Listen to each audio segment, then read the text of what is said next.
When you're giving testimonies, a lot of the testimonies that we hear are from older adults. Iyo turi gutanga ubuhamya bwinshi twumva tugumva ku bantu bakuze. Because they remember most of the things that happened that night. Nkuko aribo bibuka ibyinshi byabaye kiriya gihe. But today I stand in front of all these people. Ariko uyu munsi mpagaze imbere y'aba bantu. Representing the younger generation that don't remember a lot from that night. Mhangarariye abana batoya batibuka byinshi byabaye uriya munsi. So, you know, when I hear about that night, I have been told the story, but today I'm sharing exactly how I dealt with it throughout my whole life. Iyo bambwira amakuru ya rya joro numva gusa ari amakuru bambwira, ariko uyu munsi ngiye kubabwira uko nabayeho kubwari riya joro cyangwa kubwa buriya munsi. So if you guys don't mind, I think it's a lot easier for me to read it. I have summarized it. I've put my thoughts together to try to explain exactly how I felt. Nimba ntaco bitwaye nafashe umwanya ndabyandika, ubwo rero ngiye kubisoma nimba nta kibazo. Okay. So I am the 2-year-old child that day that had her life changed. Ndi umwana w'imyaka 2, wa munsi nari umwana w'imyaka 2 ubuzima bwe bwahindutse rya joro. Unlike many survivors, I don't remember much besides the stories I was told. Kabacika cumu benshi sinibuka inkuru nyinshi uretse iyo bambwiye. For the survivors who is in the same situation as me, it's okay to be the person that doesn't remember much. Nk'abantu babaye muri wa mwanya nkanje nta kibazo kubutibuka ibintu byinshi. So here I am today telling my story. Ndi hano uyu munsi ngiye kubabwira inkuru yanje. I can't share much of what happened that night, but I can share my survivor story, which unfortunately happens to be part of my life story. Sinibuka byinshi byo kubabwira byabaye uriya munsi, ariko ngiye kubabwira inkuru yanje mbese ubuzima nabayemwo nyuma ya cyagihe. Mu 2020 wari umwaka ukomeye kurusha indi myaka yose. I graduated high school. Narangije high school. But my father wasn't there to celebrate. Ariko papa wanje ntiyari ahari kugira ngo twishimane.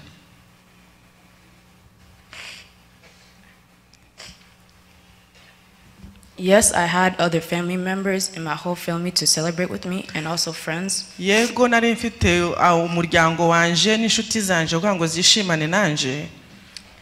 But he wasn't there to celebrate one of many huge accomplishments. Ariko ntabwo papa yari ahari kugira ngo yishimane nanje ku ciciro nari ndangije. I remember the day of my birthday in 2020. Ndibuka igihe nari mfite birthday mu 2020. I wrote a short poem that summed up how I felt. Nanditse poeme ntoya ngaragaza uko niyumva cyangwa uko ntekereza. And the poem started off with, I wonder the sound of your voice. Iyi poeme yatangiye ivuga ngo sinzi ukuntu ijwi ryawe, sinzi ijwi ryawe. I wonder the comfort of your words. Sinzi ukuntu humuriza. I wonder the feel of your hugs. Sinzi ukuntu bimva umpobeye, sinzi ukuntu mpobera uko bimera. I wonder much with no answers. Hari byinshi nibaza ariko ndabifitiye ibisubizo. I am impacted by your non-existent presence. Mfite ingaruka nyinshi kuba utari mu buzima bwanje. I am who I am today because of you. Ndi uwo ndiwe uyu munsi kubera wowe. You've taught me to be strong even in the worst possible situations. Wanigishije gukomera n'igihe bitari bishobotse. You've taught me to be an overachiever. Wanyigishije kuba umutsinzi. You've taught me to be independent. Wanyigishije kwirwanaho. And all to make you proud. Ibi byose nukugira ngo nkunezeze. So here I am today, 18 years later. Ndi hano imyaka 18 irangiye. A successful, healthy young woman in college. Umukobwa mukuru uri muri college kandi ufite ubuzima bwiza. I am the person that chooses to smile and laugh each day. Ndi umuntu wahisemo guseka no kumwenyura buri gihe. I like to think there's a reason and there is a purpose behind my last name. Ntura nibwira ko hariho impamvu ya last name ya cyangwa izina ryanje rya kabiri. And that is Furaha. Ari ryo Furaha. So if you know me, nimbunzi, you know how much I love laughing. Murabizi ukuntu nkunda guseka. But this year, I decided to get up here Ariko uyu mwaka nahisemo kuza hano and tell my testimony. kugira ngo mvuge ubuhamya bwanje. I don't remember much of what happened Sinibuka byinshi byabaye before, mbere, but I have a vivid memory of everything else that took place during. ariko inzi ibintu byose byabaye muri wa mwanya.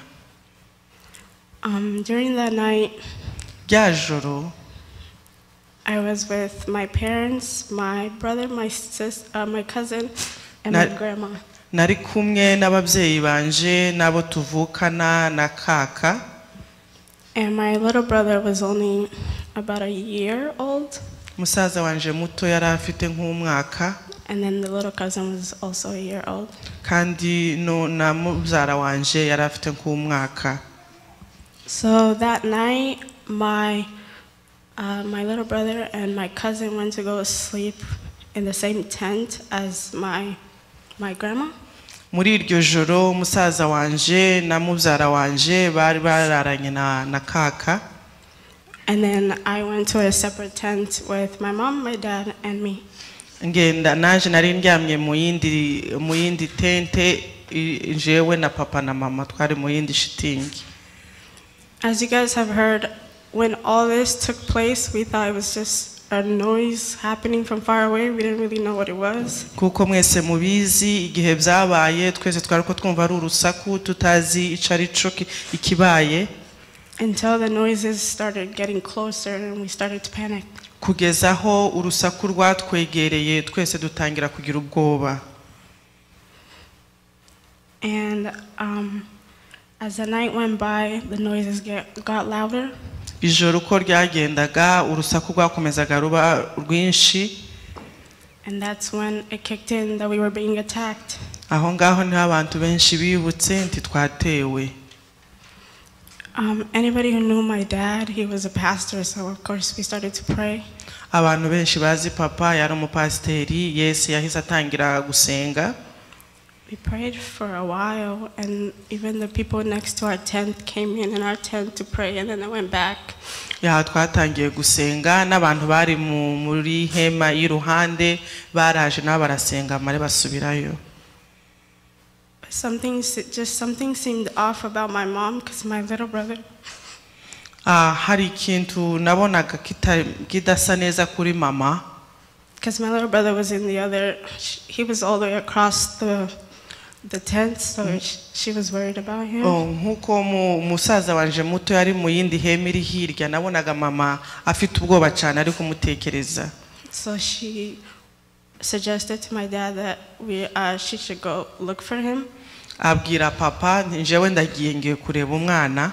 Even though clearly you can hear the gunshots, they were so close. Nubwo twumvaga amasasu atwegereye. So my dad said, no, you can't go out there, you can't go out there. But knowing a mother, she went out there. Papa aramubwira ntoya ntugende ntusohoke, ariko nkuko ari umubyeyi kandi afite imbabazi z'ububyeyi aranga arasohoka aragenda. So my mom ran out there. Mama aragenda. And that was the last time I saw my mom. Uwo niwo mwanya wa nyuma nabonye mama.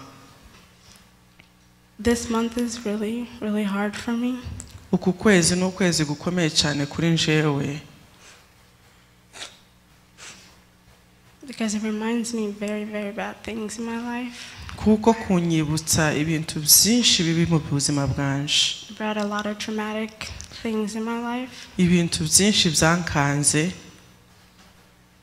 But we are here today. Ariko turi hano uyu munsi. And every day I thank God for being here. Buri munsi nshimira Imana kuba ndi muzima.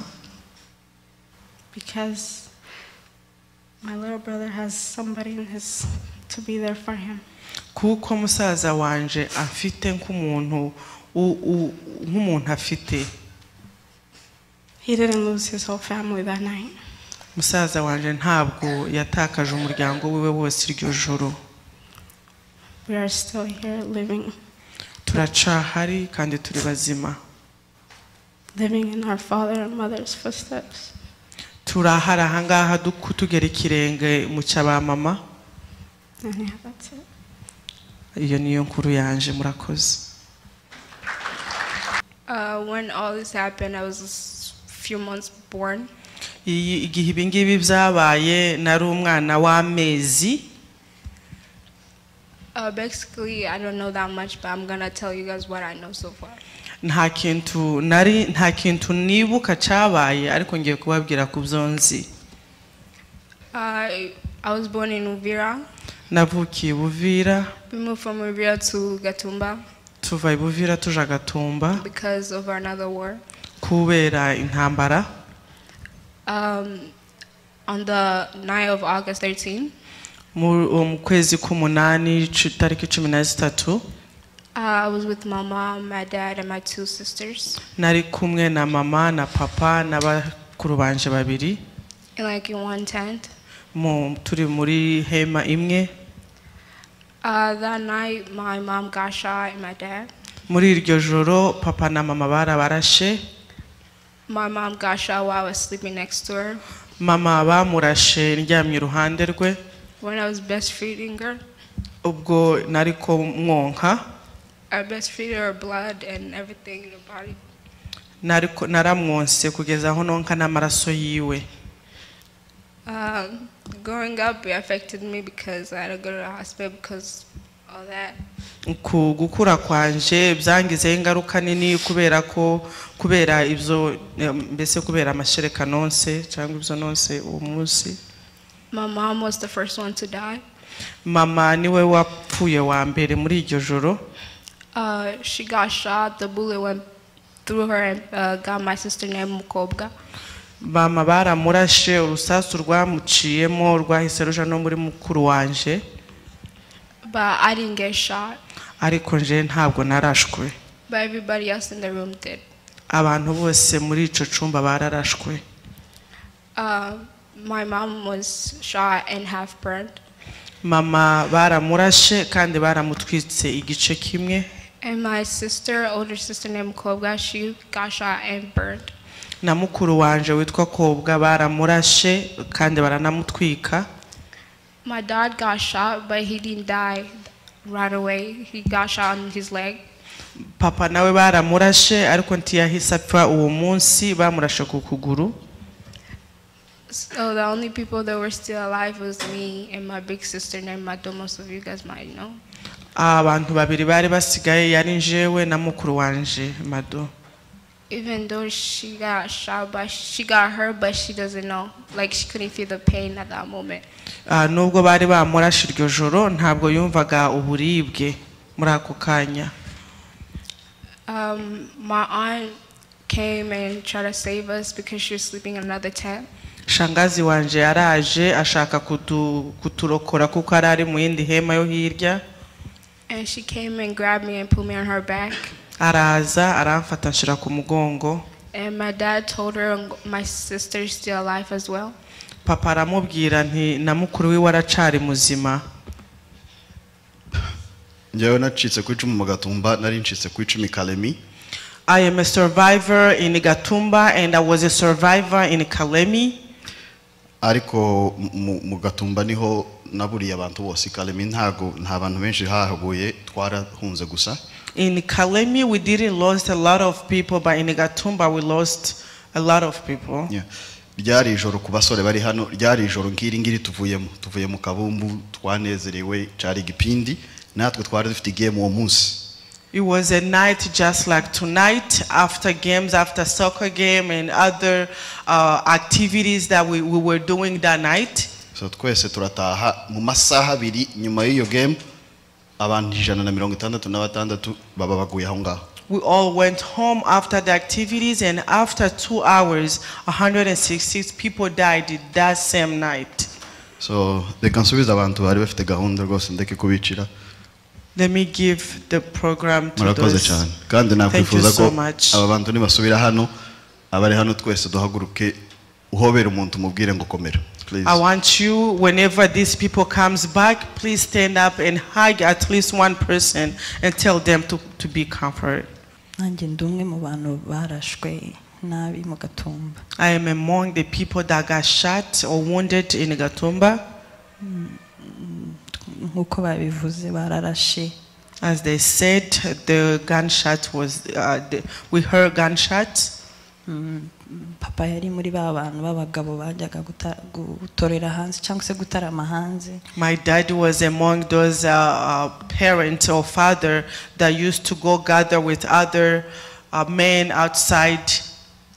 Baragarutse bamaze kugaruka ataranaryama nibwo bateye isasu rya mbere. And when my dad came back, before even he went to bed, that's when we heard the first gunshot. Nuko isasu rya kabiri niryo ryarashe umukecuru twari turi kumwe witwa twamwitaga kaka ariko ni nyina wa Kagigi. And the second gunshot that I heard is the shotgun that killed one of the elder lady that we used to live with, that we used to call grandma. Ndatinze umuntu wa mbere barashe yari mukuru wanje Nyasezerano. The first person that they shot was my sister Nyasezerano. Umuntu wa kabiri ni mama barashe. The second person was my mom. She got shot. Nje umuntu wa gatatu barashe mwacu. And I was the third person in my family that got shot. Hari ukuntu twarimo twihisha mugafata ibikapo by'imyenda mukabikingiriza. There was a way that we were protecting ourselves. We grab our suitcases and cover or try to protect ourselves. Noneho mukaryama hasi. We lay down and bring a suitcase and just put right next to you to protect you. Urusasu rwandashe ni nkaho barurashe hejuru ruca mu giti niko rwandashe. I think the shotgun that wounded me, it came from top and then it shot me mukuguru. And on my ribs. Thank you. Hari ukuntu iyo urusasu rwaciye ku giti nyine rukobokaho nico cyatumye numva nk'ibuye ryari rinini rikubise ku mubiri. I felt like it was like a stone that just landed on me. Aho ngaho niho nahise numva imbaraga kubera ukuntu ryari rimereye ryari rishushe n'ukuntu nari ndyamye nahise numva imbaraga zicitse mu mubiri. At that time I felt like I was powerless and weak. Haciye umwanya mutoya turagera mama bari bamurashe gatatu kuguru kumwe ntago yabashaga gutambuka. After a few minutes we realized that my mom got a shotgun 3 times on her leg and she was not able to stand up. Nihuse gatoya turagerageza turahaguruka tugenda guca ihema inyuma. And with me, let me go a little bit faster. We stood up and we cut the tent for us to go out. Ukugenda usohoka ni kubona imirambo y'abana ba Gaturuturu yabamuze yabandi ba papa bari barashwe ba Ntoni. As we were walking going outside, we were going jumping after body to a body. You see people that you know on your way going out.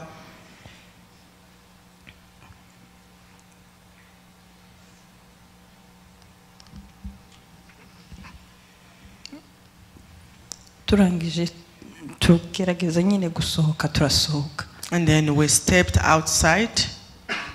Tumaze gusohoka twaciye hari ukuntu mujya mu byatsi duhura n'indi nimba ari intera hamwe nimba ari undi muntu wari ugiye gutega abantu mu bishanga. And we met somebody that was, I think was somebody that was going to meet other people next to the tent where we were living. Haciye umwanya mutoya duhita tugera ku muhanda nibwo twahuye n'imodoka y'abapolisi baje gutabara. And then after a few minutes we were walking, we were all the way to the street. That's when we met the police car that was coming and collecting people that were wounded.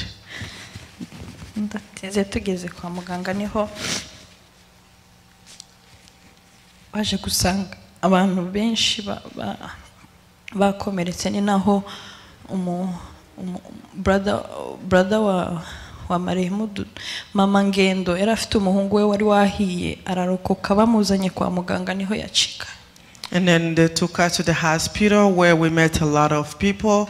We saw Mama Ngendo's son who came burnt everywhere, and then but he was not dead yet. But when they brought him to the hospital, that's where he died. Ntago ndi butinde nyuma yaho niho bafasha abantu barashwe cyane cyangwa se bakomeretse cyane nibo batwaye kwa muganga muri mu Bujumbura. And then after that they took people that were very wounded or were wounded hard, they took them in the hospital. Ako turashima Imana ko twarokotse kandi turi bazima dukomeye. We thank God that we survived that day and we are well and healthy today. Kandi dusaba abantu bose suko twebwe turi abarescapé ariyo mpamvu dukunda kuza kwitaba. We will encourage everybody. It's not that it's because we are the survivors. That is not why we came here every year. Nuko abantu bacu nubwo ngiye ntapfushije umuntu ariko Kamariza yapfushije abantu. But it is because I have a friend, even though I didn't lose my loved one, but I have a friend who lost a loved one. Kandi twese turi bamwe tugomba gufatana. We are all one, we have to support one another. Umunsi batera mu Gatumba twari dufite inama y'ikorari hanze na pasiteri Kinyamahanga. I remember that night when it happened, we had a choir meeting with Pastor Kinyamahanga. Kubera ko twari dufite soroti ku cyumweru nyine kiza. Because we had a conference coming that same week on Sunday. Tumaze gukora iyo nama. And when after the meeting, tumaze gutegura ibintu byose uko biri bugende after preparing everything how the conference is going to go, turagenda turaryama. We went and sleep. Tugishika mu mazu niho twumvishije amasasu. When we got in our tent, that's when we start hearing the gunshots. Bararasa cyane. The gunshot was going on for so long. Kubera ko hari igihe bazaga kwiba inka bakarasa n'ubundi kuko bisanzwe. Because we are used to gunshots for them when they come to steal cows around the tents. Ariko uwo munsi amasasu aba menshi cyane. But that night gunshots were different from what we used to hear. Twari kumwe na sokuru Minyati. I was with my grandpa Minyati. Aravuga ngo reka soke yumve icabaye. And he said, let me go outside and see what is going on. Ubwo yarasohotse bahita bamurasa aho. He went outside to look what is going on and he got shot and he died. Sokuru amaze gupfa hasohoka abahungu be babiri. And two of his sons went out as well. They shoot them as well and they died immediately. And those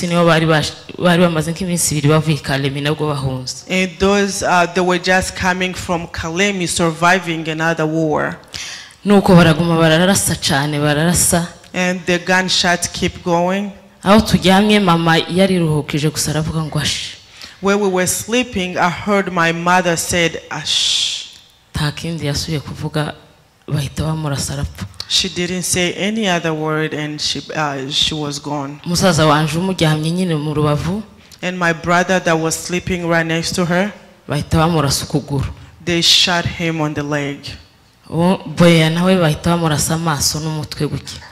Beya, they shot her on the eyes and the head. Because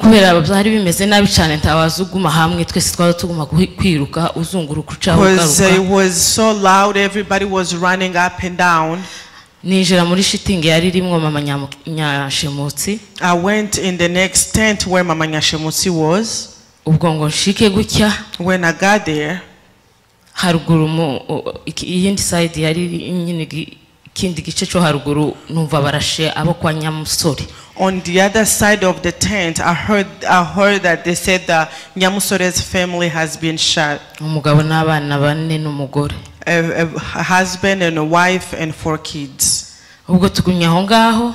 We still there.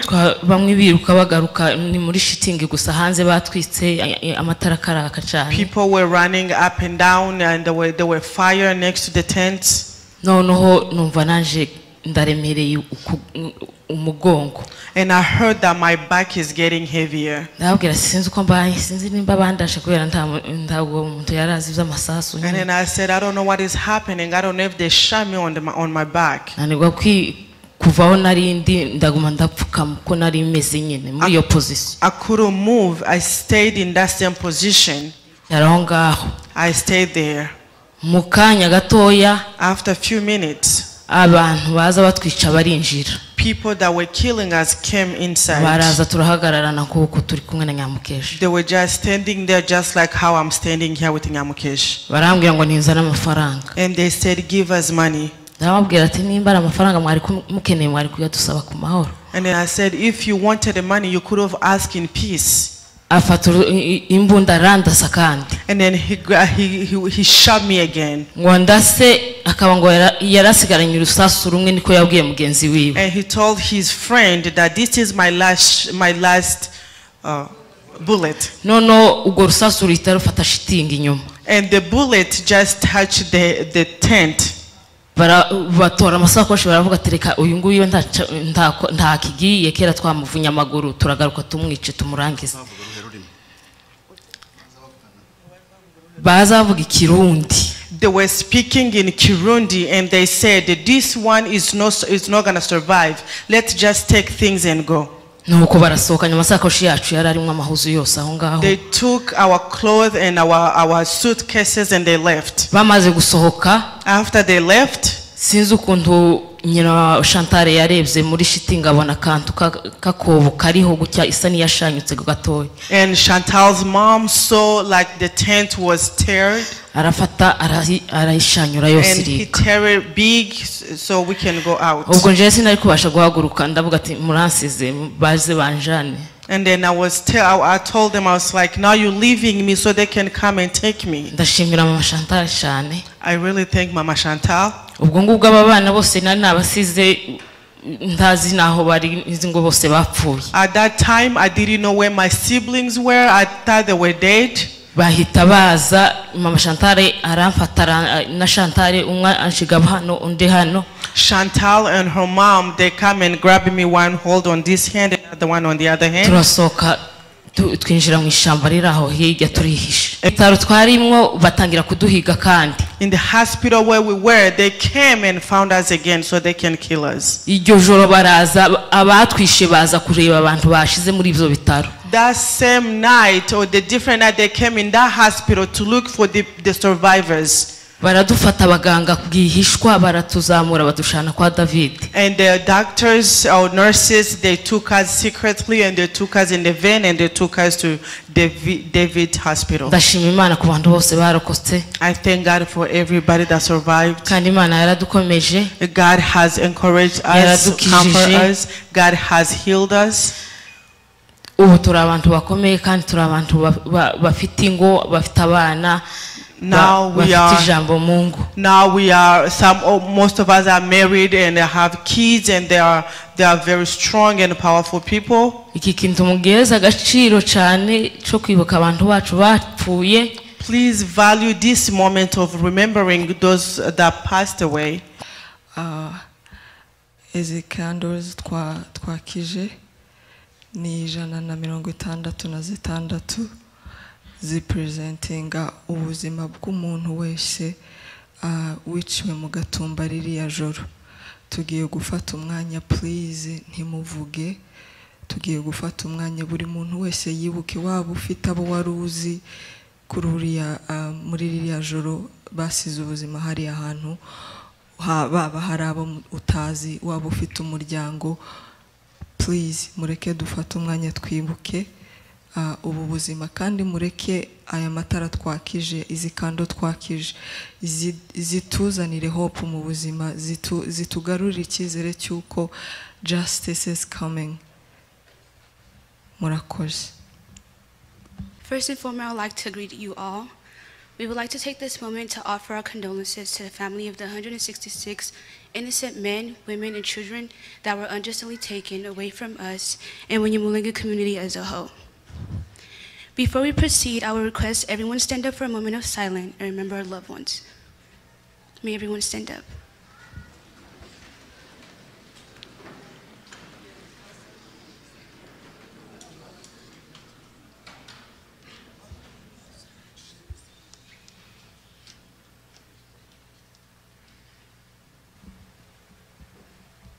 You may be seated.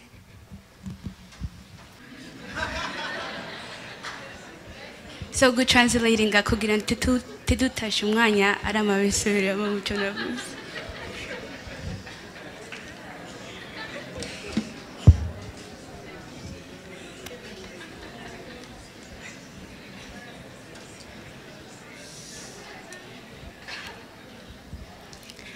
We would like to take this moment and thank everyone that have traveled here today and those that are streaming the service right now.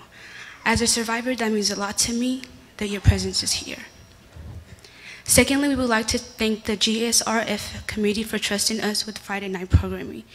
If I may ask anyone with the white shirt that's helping, can they please come up here? As you see on the stage, volunteer to create this space to honor our survivors as well as the victims. If you would like to volunteer next time or next year, you can talk to any of these ladies up here or myself, and we'll be glad to help you be able to help us as well. Since 1964, Banyamulenge people have been targeted and killed. This year will mark 58 years of systematic and target killing of Banyamulenge people. As we all know, the month of August is like no other in our community. There is strength in remembering. August is a month to remember. Let's remember a few. August is a month for us to remember those that died in Murere. August is a month for us to remember those that died in Kalemi. August is a month for us to remember those that died in Rumbashi.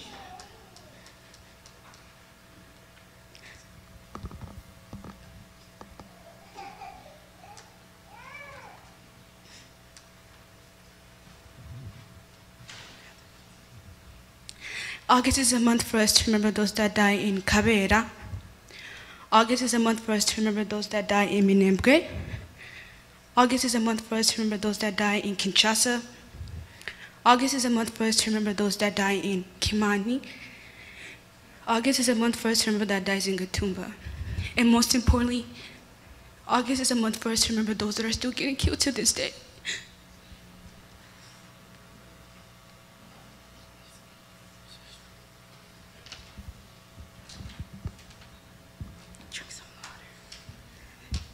It is very disappointing, even more disrespectful to see that our people in our community continue to disregard this month. If we do not honor ourselves and those departed, we cannot expect others to do the same. There are 11 other months in the whole year for you to plan your events, and please do so. If we do not value ourselves, others won't either. Planning anything around this is blatantly disrespectful, insensitive to the survivors and the community as a whole. I rest my case.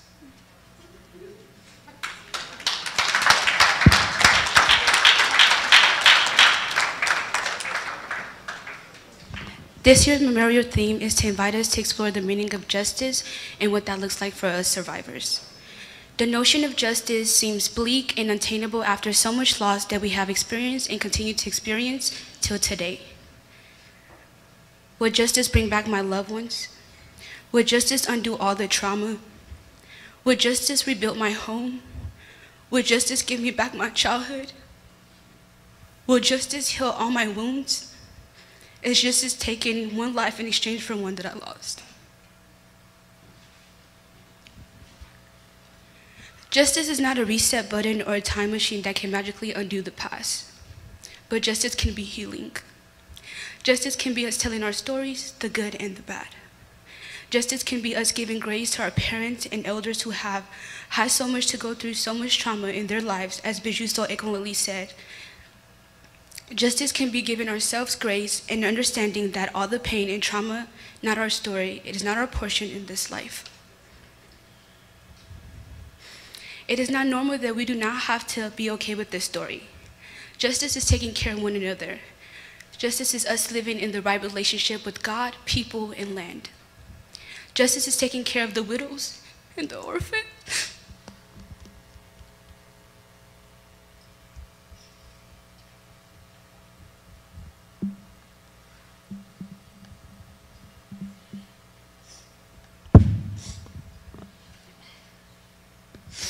Justice is going back to Mikirambi and sitting with our elders, canonizing their stories, like Alex Muvambu once said.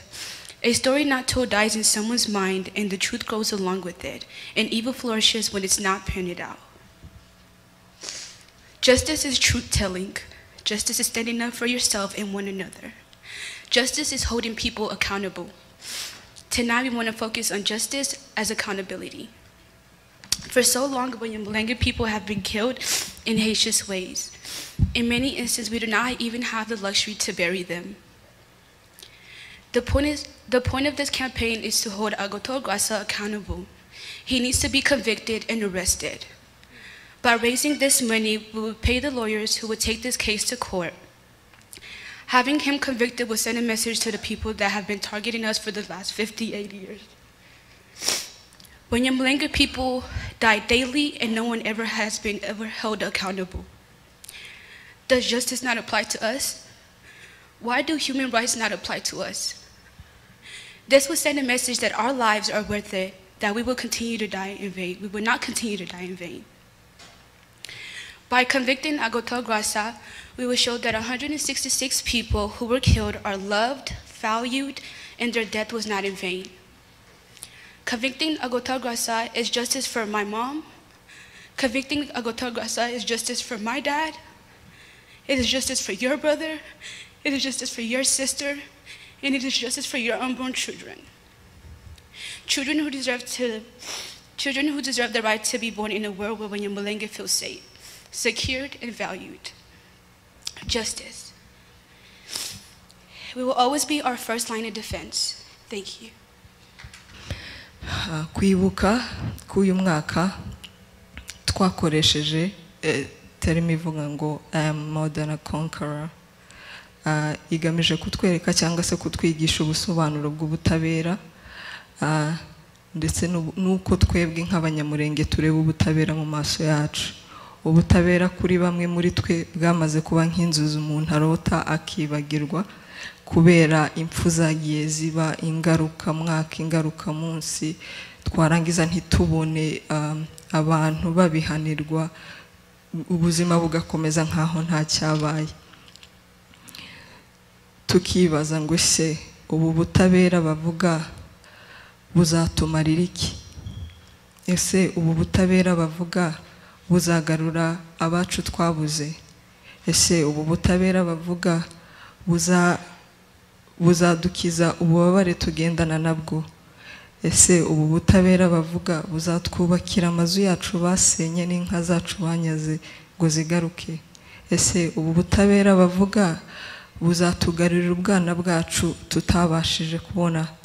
Ese ubu butabera bavuga buzakiza ibisebe tugendana nabyo? Ese ubutabera ni ugutanga ubuzima bumwe ukabugurana n'ubundi? Ubutabera tuvuga buvuze iki ku buzima bw'umunyamurenge muri rusange?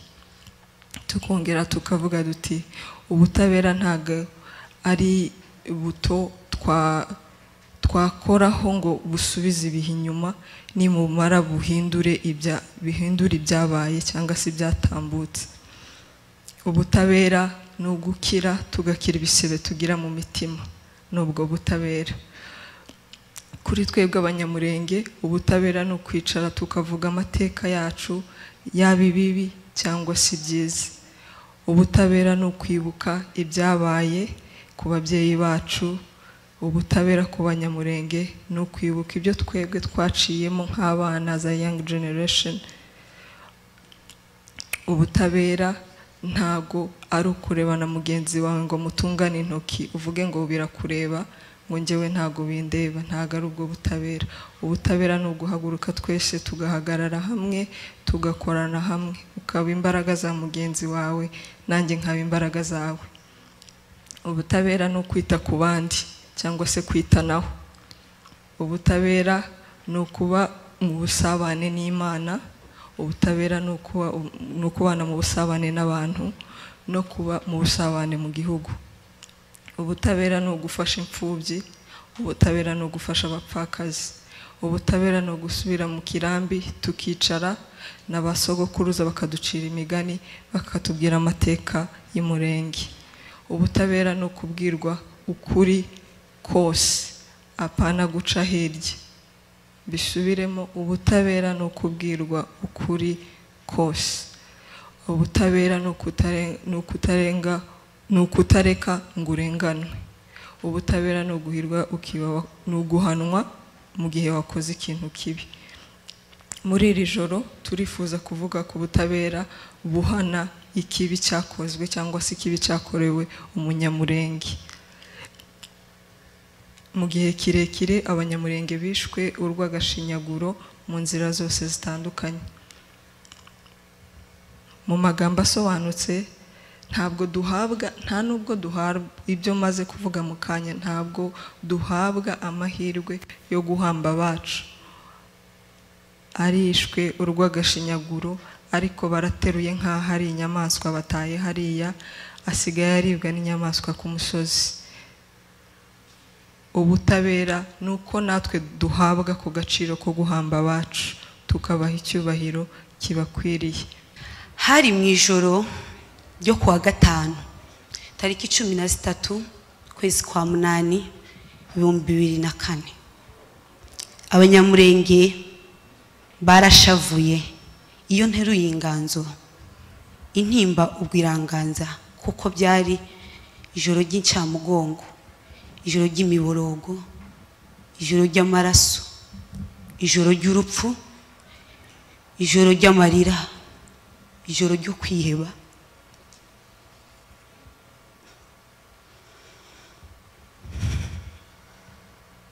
Ijoro ry'umubabaro, ijoro ridafite ejo hazaza, ijoro ry'urwango, ijoro ritazibagirana mu mitima y'abanyamurenge. Ntabwo nari mpari, ariko numvise bavuga umwijima wabunditse Gatumba. Abantu barenga 166 baricwa urw'agashinyaguro, abandi batwikwa ari bazima. Ntabwo nari mpari, ariko nabonye agahinda n'intimba mu maso y'ababyeyi n'abana. Ntabwo nari mpari, ariko nabonye aho umubyeyi bamwicira abana be mu maso.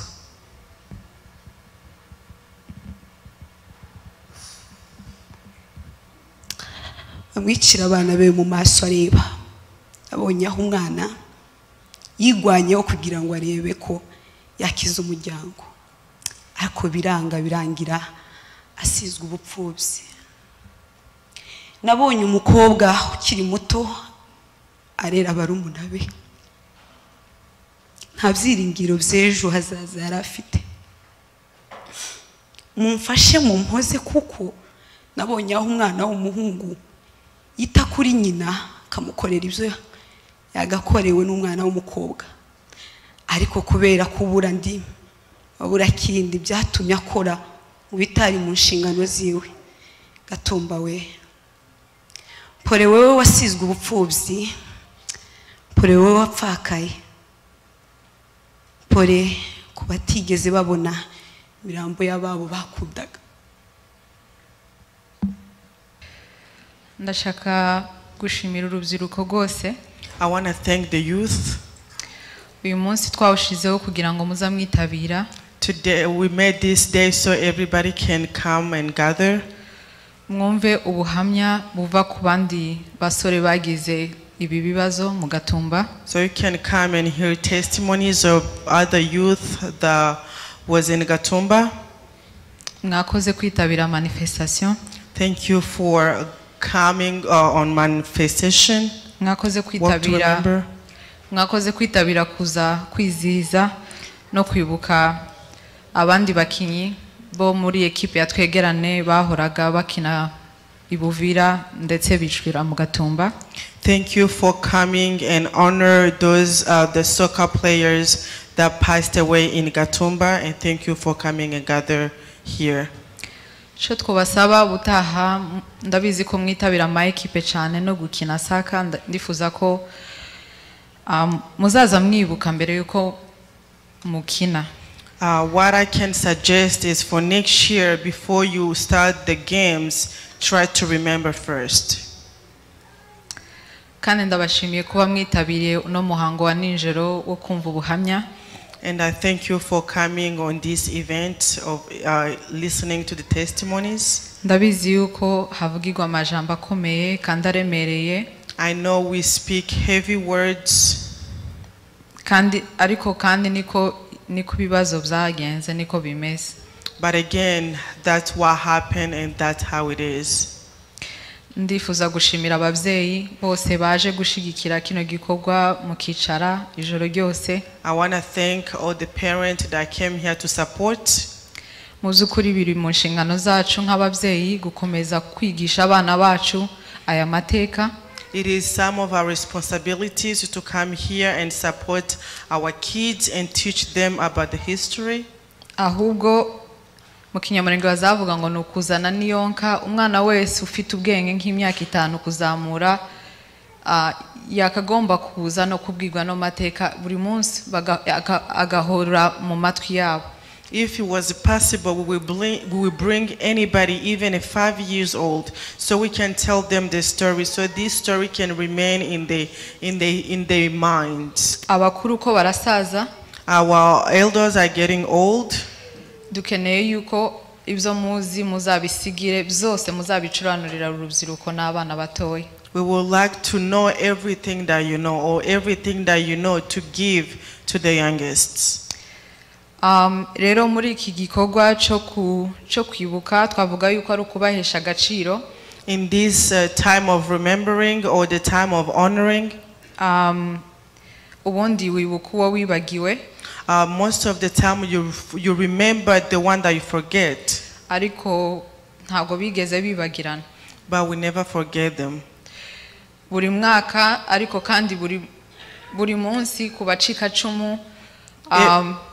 Every year, or if I can say every day, to those that survived. Ntagiye umunsi urenga cyangwa icyumweru kirenga udatekereje kubo watakaje. There is no a day that passed by without you remembering the loved one that passed away. Njewe nafushije murumuna wanje. I lost my younger sister. Yari afite imyaka 6-7. She was about 6 to 7 years old. Nafushije na mubyara wanje twareraga umukobwa. I lost my cousin that we raised in our family. Njewe murumuna wanje nije wamureraga. I used to take care of my younger sister. Naramuhekaga. Carrying her on my back. Ibuvira tukaja gukina n'abandi bana tungana. In Uvira we go to play with other kids our age. Ariko nkuko Queen yabivuze ikintu kibabaza cyane. But just like how Queen said, what is the most painful thing? Nukudahamba ukunda. Is not to bury your loved one. Ari mu bana bishwe barashwe. She's among the kids that was shot. Ngo arangize batwika shitingi arashe. And then they came and burned the tent and she was born. Uko babimenyaga nuko mama yavuga ati aha niho narasiwe. The way that they could recognize her is that my mom came and said, I was wounded over here. Bishoboke ko aya magufwa ari aya mukobwa. And maybe it's possible that these bones belongs to my daughter. Ariko urabizi ko bagenda basakuma bishirira.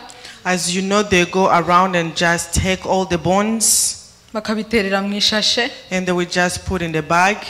Bahamba muri Force Commune twese tuzi site ya Memorial mu Gatumba. And as you know where they put all the bodies. Hari gihe kenshi umuntu ajyama. Most of the time you go to bed. Kubera yuko utahamze. Because you never bury your loved one. Ugatekereza ngo none yaratetswe. Maybe you will think that they took her as a captive. Ndetse n'inzozi zikaza zikakwereka yuko agihari. Or maybe you will dream that the person is still alive. Ariko uko byagenze kose ntabwo turi kumwe.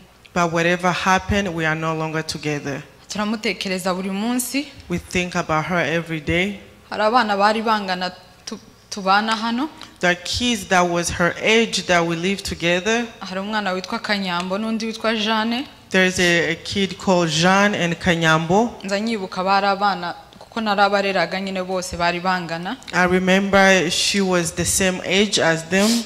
nza ndeba aho bageze ubu nyine mu buzima when I see where they are right now in their lives, kandi nza nkunda kubakurikirana cyane kubera ko mba nshaka kureba aho umukobwa yoba ageze nawe. I always try to see or to follow them and see what they're doing, because I will imagine what my sister will be right now.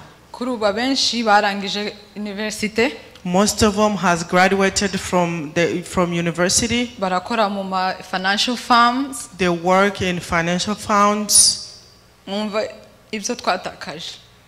Just hear what we lost. And iyo ni story ya famille yanje. That's the story just for my family. Twafushije umwe. We lost only one person. Ariko abenshi bafushije umuryango wose urazima. But most of the family, the whole family was dead that night. Imagine that kind of loss. For the whole family. For the whole community. For the country. That's why we need justice.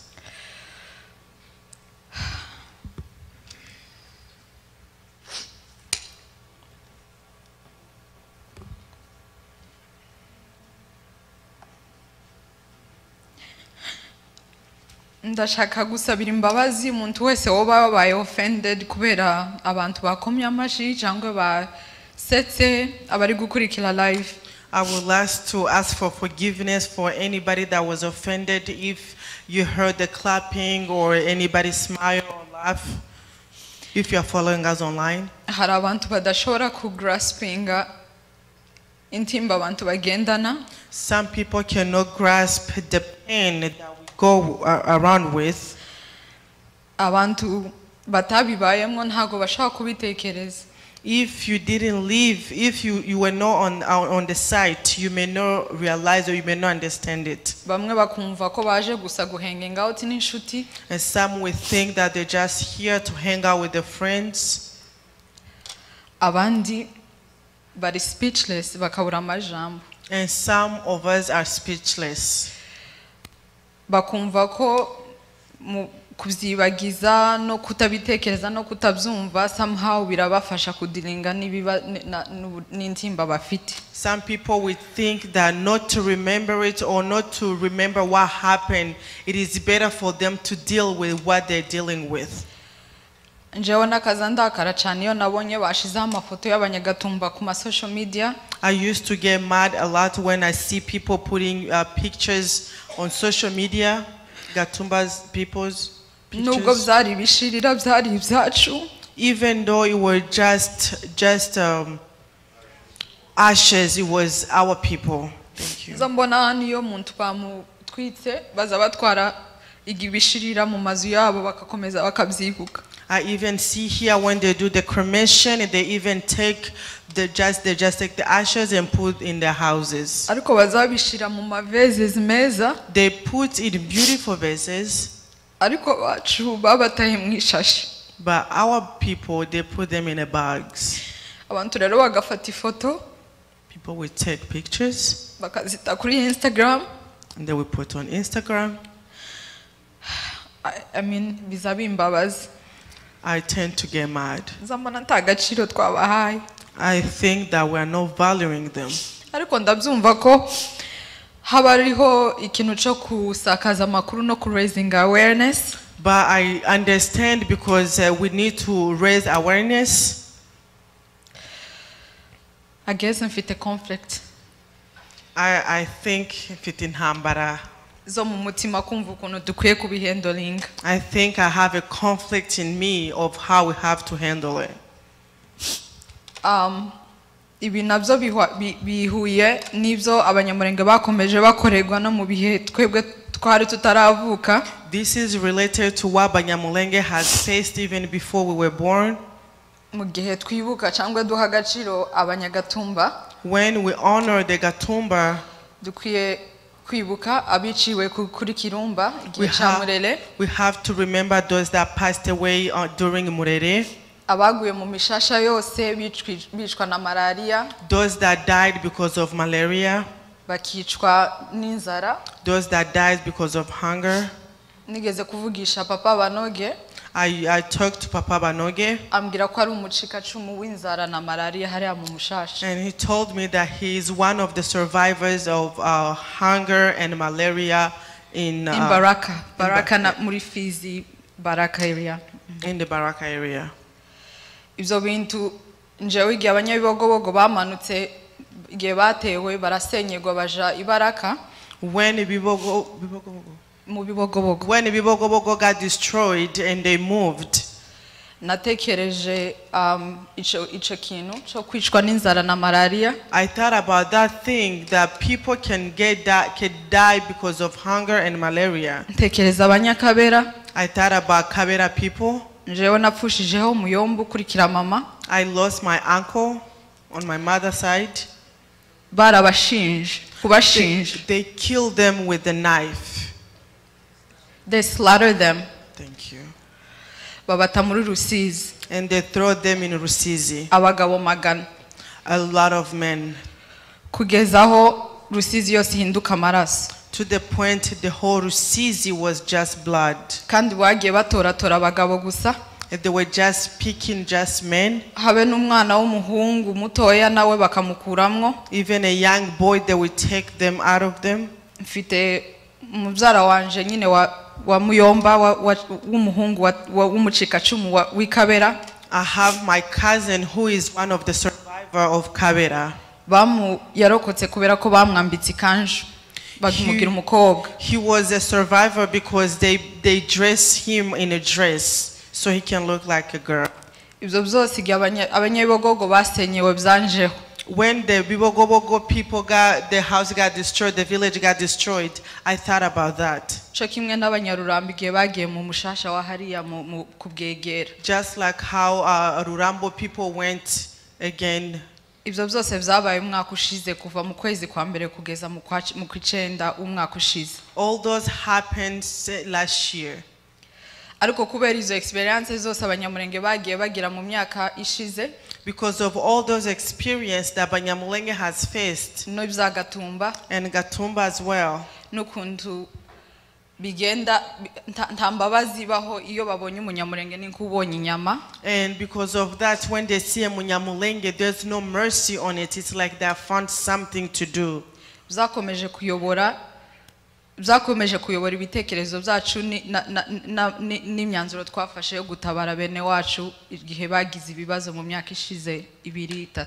And it has led our thoughts of the way that we have to help our people during these last 2 or 3 years ago.